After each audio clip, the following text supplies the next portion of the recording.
The Mannequin, by Joseph Stoddard. Part 1. Joseph had always thought of Mannequin as a joke. Just a stupid gag for YouTube. The mask, or rather the mannequin head he'd found at that dusty flea market in the middle of nowhere, had given the character life. A blank, smiling face beneath a hoodie. Nothing more. The show had ended. The group had gone their separate ways.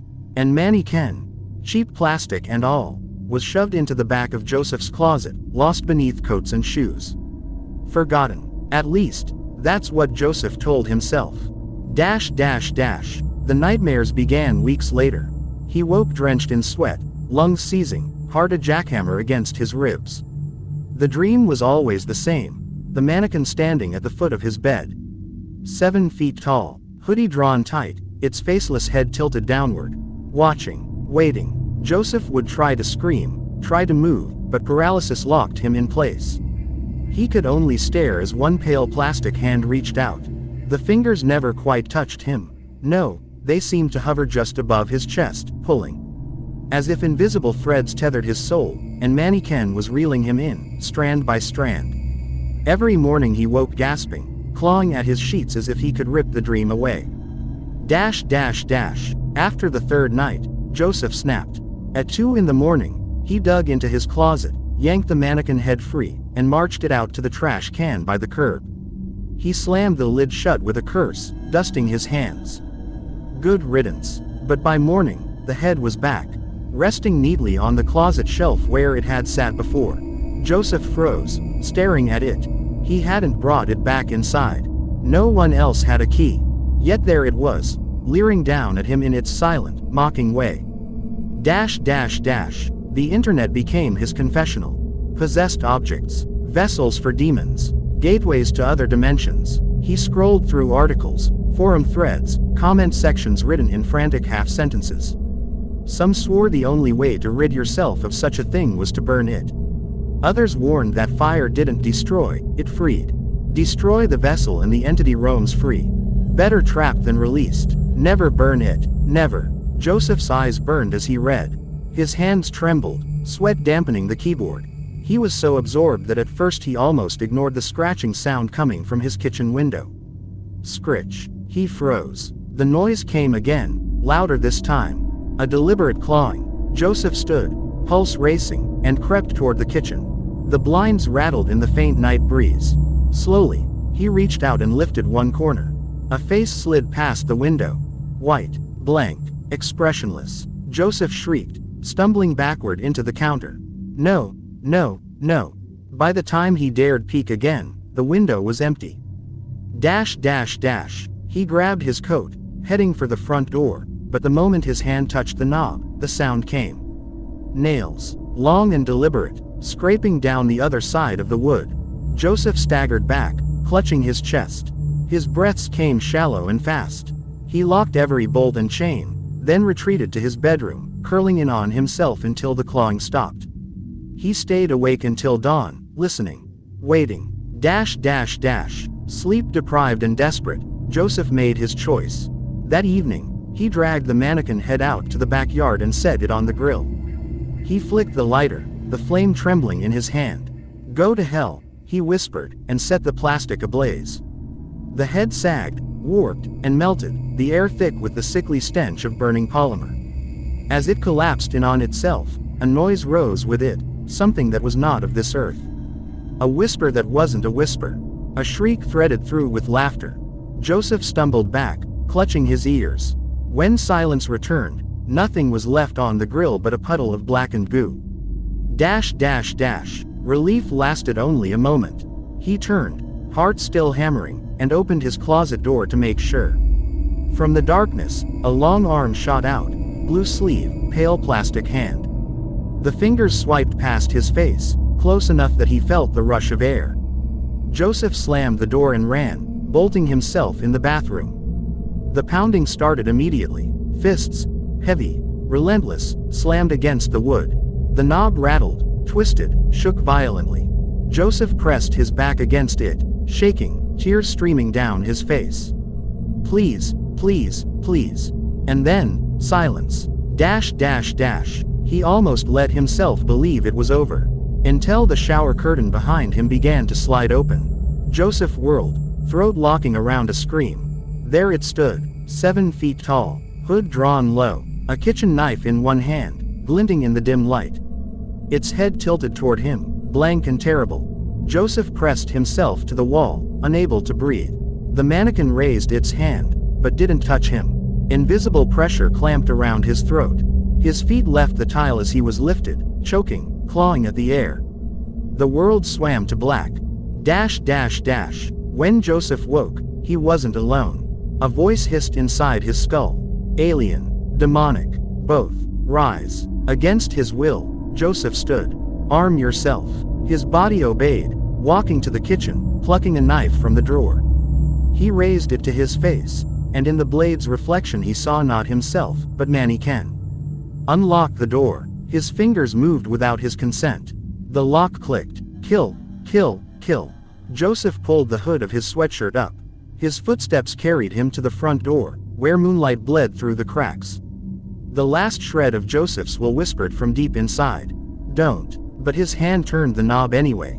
And Mannequin stepped out into the night. Dash dash dash. Part 2. It had been 3 months since Joseph lost himself.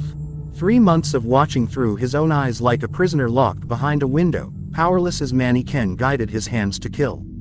He heard every scream, felt every warm gush of blood, yet he could do nothing but silently beg.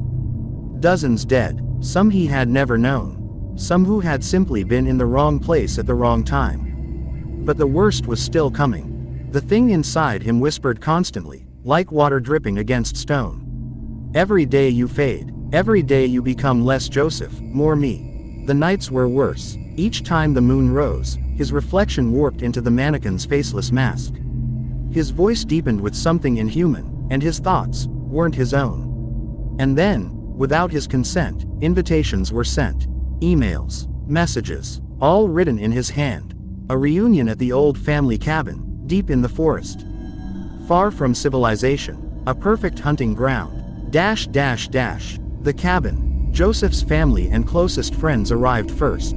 The drive had been long, the forest roads winding, but the cabin still stood just as it had years before.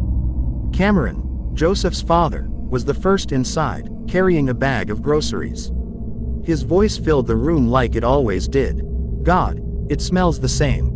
Musty as ever. Kelly, Joseph's mother, rolled her eyes but smiled. It's home. That's what matters. Justin, Joseph's older brother, tossed his duffel onto the couch. Wi-Fi still non-existent. Huh. Figures. Their cousin Tristan carried a cooler inside, followed by Joseph's friends Matthew, Kenny, and Dylan. The group laughed, joked, and settled in, though questions lingered about Joseph's absence. When he finally appeared in the doorway, hoodie pulled back, Joseph's family rushed to him with relief. Joseph. Kelly wrapped her arms around him, holding tight. We were so worried. He forced a smile, voice low. I know. I'm sorry. I haven't been myself. Something came over me, but I'm here now. The lie rolled off his tongue easily. Too easily. He gestured to the counter, where snacks, soda, and pizza boxes were stacked. Let's have a night you'll never forget. The group laughed. They ate. They caught up. For a time, it almost felt normal. Almost. Dash dash dash. At one point, Cameron sat in the corner, glasses perched on his nose, reading from a crumpled newspaper he'd brought along. You all see this, he muttered. Scientists went back into that hole, the one where that giant serpent came from last year.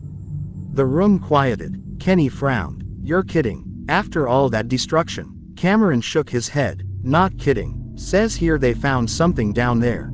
Some kind of gateway. A wormhole to another dimension. A silence fell. Eyes darted around, remembering. Oklahoma City. Los Angeles. The earth itself splitting. That's insane, Matthew whispered. Joseph felt the thing inside him stir. Its laughter echoed faintly in his skull. Our worlds bleed together. Yours will fall like theirs. He clenched his fists beneath the table. Dash dash dash. Sundown. As night fell, the laughter dwindled. The cabin glowed warm in the dark forest, lantern light flickering across wood-paneled walls. Then, with no warning, the lights snapped off. The cabin sank into blackness. What the hell? Justin muttered. Fuse box. Before anyone could answer, the front door slammed open. A cold gust swept in. And standing in the doorway, silhouetted by the moonlight, was Mannequin. 7 feet tall, hood drawn low, knife gleaming red as if it already knew what was to come. For a heartbeat, no one moved. Then the mannequin lunged. Dash dash dash. The bloodbath. Justin screamed as the knife plunged into his chest. Again, again, over and over, the blade rose and fell. Blood sprayed across the couch, soaking the floor. Justin, Kelly shrieked. Cameron, fueled by desperation, charged. Get off him. He grabbed the mannequin's arm, straining with every ounce of his strength. For a moment, it seemed he might hold it back, until Mannequin turned. Its strength was impossible, monstrous. With a flick of its arm, Cameron was hurled across the cabin. His body struck the far wall with a crack. He crumpled and did not move again. Kelly screamed. Tristan dragged her toward the door. We have to go. Matthew and Kenny grabbed whatever they could, lamps, chairs, swinging wildly to slow the creature. Dylan, towering and broad-shouldered, planted himself like a shield. Go, Dylan roared. As they fled for their lives, Matthew, Kenny and Tristan regretted ever taking part in the rituals and felt that the cult had something to do with this. The vehicles were useless. Every tire slashed, jagged rubber flaps dangling. Oh God, oh God, oh God, Kenny muttered, running alongside Matthew. Shut up and move, Matthew hissed. Behind them, the forest groaned. Leaves rustled, branches snapped. The mannequin followed, its heavy footfalls deliberate, unhurried. It knew they couldn't escape. Dash dash dash. The group split without speaking. Panic did the work for them. Matthew and Kenny veered left, thrashing through underbrush. Tristan and Kelly darted right, Tristan half carrying her as she sobbed. Dylan kept to the middle path, slowing himself deliberately, determined to draw the monster's attention. For a few moments, it worked. The mannequin's faceless head followed him, tilting curiously as Dylan vanished into shadow. Matthew dragged Kenny to the base of a fallen tree. Hide, damn it, just stay down. Kenny shook his head violently. We can't hide, it'll find us. Shut up. And a branch cracked above them. They froze, peering upward. The mannequin crouched in the tree limbs like some obscene gargoyle, knife dangling loosely from its hand. Kenny whimpered. The mannequin dropped soundlessly, landing between them. Dash dash dash. Meanwhile, Tristan pulled Kelly into a hollow beneath an outcrop of stone. Stay quiet, he whispered, pressing a hand over her mouth as she sobbed. Please, Aunt Kelly, just a minute. It'll pass. The woods were silent but for her muffled cries. Then came the crunch of leaves. Slow, deliberate. The mannequin walked by, head swiveling unnaturally from side to side. It paused, inches away, its faceless mask turning directly toward their hiding place. Kelly's chest heaved. Tristan squeezed her hand so tight she thought her bones would break. Minutes passed like hours. Finally, the mannequin turned, wandering deeper into the forest. Only when its footsteps faded did Tristan let her go. Kelly collapsed, gasping. Dash dash dash. Dylan didn't run. He stood in a moonlit clearing, branch gripped like a baseball bat. Come on, he roared into the trees. Come for me, you plastic freak. Matthew and Kenny froze beneath the looming figure. The mannequin tilted its head as though studying them. The knife gleamed in the moonlight. Maddie, Kenny whimpered, trying to scramble back. Don't move, Matthew hissed. His hands groped blindly through the dirt until they found a fist-sized rock. His arm shook, but he hurled it anyway, striking the mannequin square in the chest. The sound was dull, useless. The mannequin didn't flinch. Instead, it leaned forward, impossibly slow, until its blank face hovered inches from Matthew's. The smell of melted plastic seemed to pour off it. Matthew shoved Kenny. Run. They bolted in opposite directions, Kenny shrieking as he tore through the underbrush. For a few seconds, Matthew thought maybe, the distraction had worked. Then came the scream. Kenny's voice, sharp and short, strangled mid-breath. Matthew stopped, torn between terror and loyalty. Kenny. He turned back, just in time to see Kenny dragged against a tree trunk, knife pressed to his throat. Blood sprayed as the blade carved deep. Matthew staggered back, bile rising in his throat. No, no, no. The mannequin dropped Kenny like garbage and turned, faceless mask fixing on Matthew. Matthew ran. Dash dash dash. The hollow. Tristan and Kelly stumbled deeper into the woods. Her sobs hadn't stopped. She clung to him like a lifeline. "We can't keep running," Tristan gasped.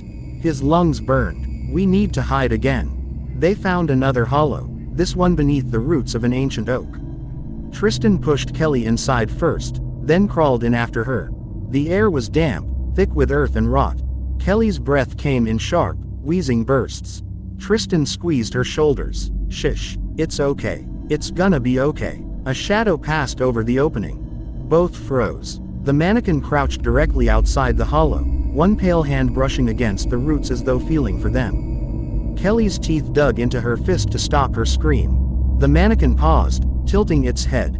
For one terrible moment, Tristan was sure it could hear Kelly's heartbeat hammering in the dark. Then, just as suddenly, it stood and wandered off. The silence that followed was unbearable. Kelly broke first, whispering, "Tristan, it knows.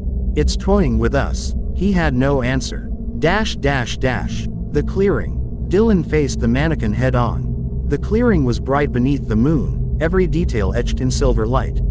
His chest rose and fell like a bellows. He gripped the branch tighter. "Come on," he spat. "You're not taking anyone else. You hear me?" The mannequin stepped forward, knife raised.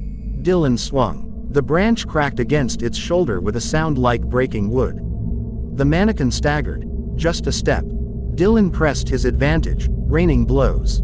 Each strike echoed through the trees. "Die. Just die," Dylan roared. Finally, the branch shattered in his hands. He stood panting, clutching the splintered half. The mannequin straightened, slowly, patiently. Not a scratch marked it. Dylan's eyes widened. "Oh, God." The mannequin lunged, seizing his wrist. Bone cracked. Dylan screamed. With its other hand, it slammed the knife into his chest. Once, twice, again. Blood poured down his shirt as he sagged to his knees. Still, Dylan swung his fist, striking uselessly against the faceless mask. "You'll never break me," he choked. The mannequin twisted the knife deeper. Dylan's last breath rattled in his chest as he toppled into the dirt.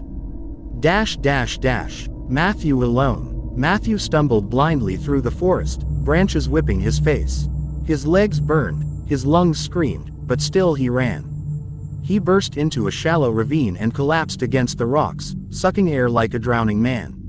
Silence. Maybe he'd lost it. Maybe. Crunch. A footstep above him. Matthew looked up, and his bowels turned to water. The mannequin stood at the ravine's edge, knife glinting. "No. Please," Matthew whispered. The mannequin leapt down, landing with unnatural grace.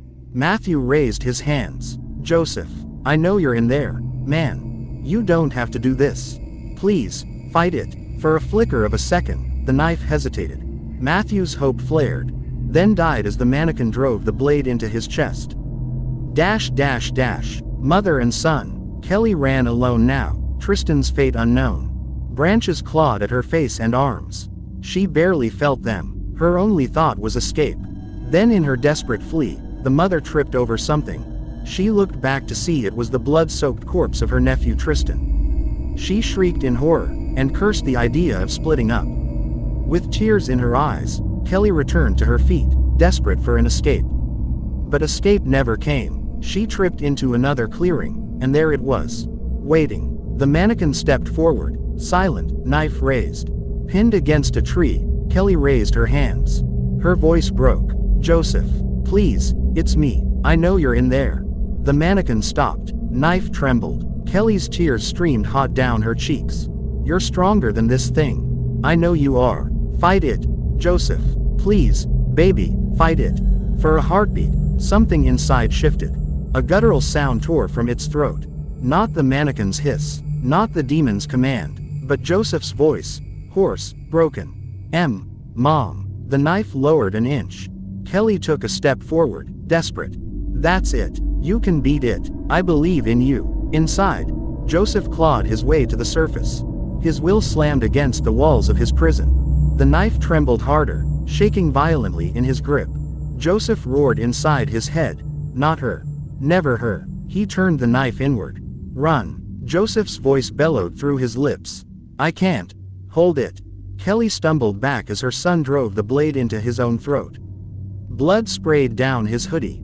He dropped to his knees, gasping. His eyes found hers, clear, human, for one final moment. I'm sorry, he choked. She ran. Into the woods. Into the night. Dash dash dash. Joseph collapsed. The world darkened. Relief washed over him. But the voice was still there. You foolish boy. His body convulsed. Not even death shall free you. Your suffering is only beginning. Joseph's vision tunneled to black. But in the void, shapes stirred, vast and terrible. Gods from beyond the stars.